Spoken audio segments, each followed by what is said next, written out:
ఒకప్పుడు మాజీ సీఎం రోసేను రెండుసార్లు అసెంబ్లీకి పంపిన నియోజకవర్గం చీరాల. గత ఎన్నికల్లో వైసీపీ ప్రపంచంలోనూ టీడీపీ తరపున పోటీ చేసి అభ్యర్థి గెలిపించిన నియోజకవర్గం చీరాల. 40 ఏళ్లలో మొదటిసారిగా కమ్మ కులస్తుని ఎమ్మెల్యే చేయటము ఇంకో ప్రత్యేకతే. అయితే ఆయన కాస్త గెలిచాక వైసీపీకి జైకొట్టి ఇప్పుడు కొడుకును బరిలో దింపుతున్నారు. తాత్కాలికంగా ఒక అభ్యర్థిని ఎంపిక చేసిన టీడీపీ ఇంకా ఖచ్చితమైన నిర్ణయానికి రాలేకపోతుంది. ఇలాంటి గందరగోళ రాజకీయం ముసురుకున్న చీరాల నియోజకవర్గాన్ని ఓసారి స్కాన్ చేద్దాం. చీరాల నియోజకవర్గ రాజకీయ సామాజిక పరిస్థితి చూస్తే మాజీ సీఎం రోసయ్య 2 సార్లు, ఆయన రాజకీయ శిష్యుడు ఆమంచి కృష్ణమోహన్ 2 సార్లు గెలిచారు. పాలేటి రామారావు 2 సార్లు గెలిచి మంత్రి కూడా అయ్యారు. పద్మశాలి, దేవంగ కులాస్తులు 7 సార్లు, యాదవులు 3 సార్లు గెలవగా కాపు, కమ్మ, వైశ్య కులాస్తులు 2 సార్లు గెలిచారు. 1962 తర్వాత మొదటిసారిగా 2019 ఎన్నికల్లో కమ్మ అభ్యర్థి ఎమ్మెల్యే అయ్యారు. చీరాల నియోజకవర్గంలో ఎస్సీలు 18%, యాదవులు 16%, పద్మశాలి, దేవంగులు 25%, కాపులు 9%, రెడ్లు, వైశ్యులు 8% చొప్పున ఉండగా మిగిలిన ఇతర కులాల వారు 16% ఉన్నారు. గడిచిన 3 ఎన్నికలు గమనిస్తే చీరాల రాజకీయాలు పెను మార్పులకు లోనైనట్టు స్పష్టంగా అర్థమవుతుంది. 2009లో ఇక్కడ కాపు సామాజిక వర్గానికి చెందిన కాంగ్రెస్ అభ్యర్థి ఆమంచి కృష్ణమోహన్ ఎమ్మెల్యేగా గెలిచారు. తెలుగుదేశం ప్రత్యర్థి జంజనం శ్రీనివాసరావు మీద 16,000కు పైగా మెజారిటీ సాధించారు.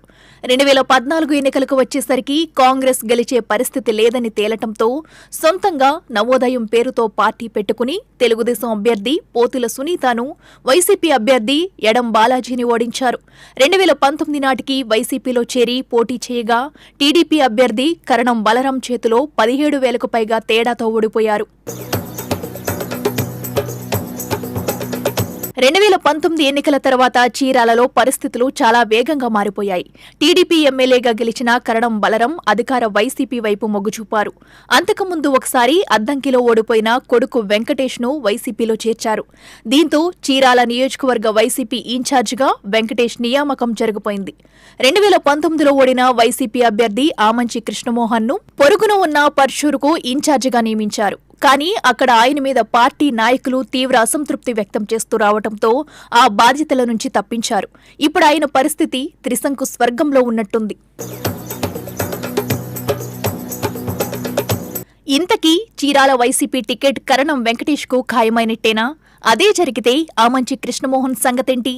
ఈ సీటు టీడీపీకి ఖాయమనుకుంటున్న సమయంలో జనసేనకు అవకాశం లేదు కాబట్టి ఆమంచి జనసేనలోకి వెళ్లటం కుదరదు. పైగా ఆయన అన్న స్వాములు ఇక్కడ కుదరదు కాబట్టే దర్శి లేదా గిద్దలూరు జనసేన సీటు కోసం ప్రయత్నిస్తున్నారు. వైసీపీ ఇన్ఛార్జ్ వెంకటేష్తో బూతులు తిట్టుకునేదాకా వెళ్లిన కారణంగా ఆమంచి కృష్ణమోహన్ ఇప్పుడు ఆయనతో కలిసి పనిచేసే అవకాశం లేనట్టే. 2014లో అధికార టీడీపీలోకి వెళ్లి మళ్లీ వైసీపీలోకి వెళ్లిన కారణంగా తెలుగుదేశం నుంచి ఆయనకు తలుపులు మూసుకున్నట్టే. ఇక చీరాలలో తెలుగుదేశం అభ్యర్థి విషయానికి వస్తే యాదవ సామాజిక వర్గానికి చెందిన మాలకొండయ్యను పార్టీ చీరాల నియోజకవర్గానికి ఇన్ఛార్జిగా నియమించింది. ఆయన తన పని తాను చేసుకుంటూ పోతున్నా దూకుడుగా లేరన్నది ఆయన మీద పార్టీ కార్యకర్తల ఫిర్యాదు. నాన్ లోకల్ అనే మాట కూడా వినిపిస్తున్నప్పటికీ రోసయ్య, బలరాం లాంటి నాన్ లోకల్స్ గెలిచారు కాబట్టి అది సమస్య కాకపోవచ్చు. ఇంకోవైపు వేటపాలెం నివాసి అయిన పార్టీ సీనియర్ నాయకుడు మునగాటి బాబు పేరును కూడా కొండయ్యకు బదులు టీడీపీ అధిష్టానం పరిశీలిస్తుంది. మంగళగిరికి చెందిన తిరువీధుల శ్రీనివాసరావు కూడా ఈ ప్రాంతంలో ఉన్న బంధుగణంతో సమాలోచనలు జరుపుతున్నట్టు, టీడీపీ టికెట్ కోసం గట్టిగా ప్రయత్నిస్తున్నట్టు వార్తలు వస్తున్నాయి.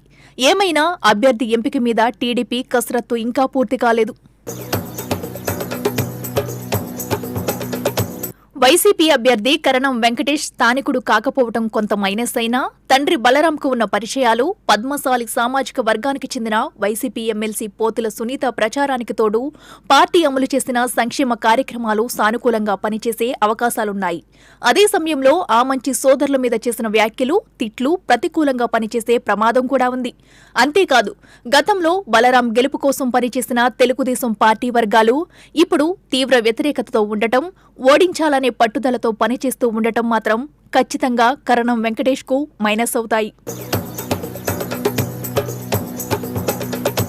ఏమైనా చీరాల నియోజకవర్గంలో ఈసారి తెలుగుదేశం పార్టీ ఏ మేరకు గట్టి పోటీ ఇవ్వగలుగుతుందనేది అభ్యర్థిని ప్రకటించేదాకా చెప్పడం కష్టం. పైగా ఇక్కడ ఒకసారి ఇండిపెండెంట్ గా పోటీ చేసి కూడా గెలవడంతో పాటు ఇప్పటికీ ఎంతో కొంత బలమున్న ఆమంచి కృష్ణమోహన్ వ్యూహమేంటో బయటపడేదాకా చీరాల గెలుపు మీద అంచనాకు రావటం కష్టమన్నది ఇక్కడ రాజకీయ విశ్లేషకుల అభిప్రాయం.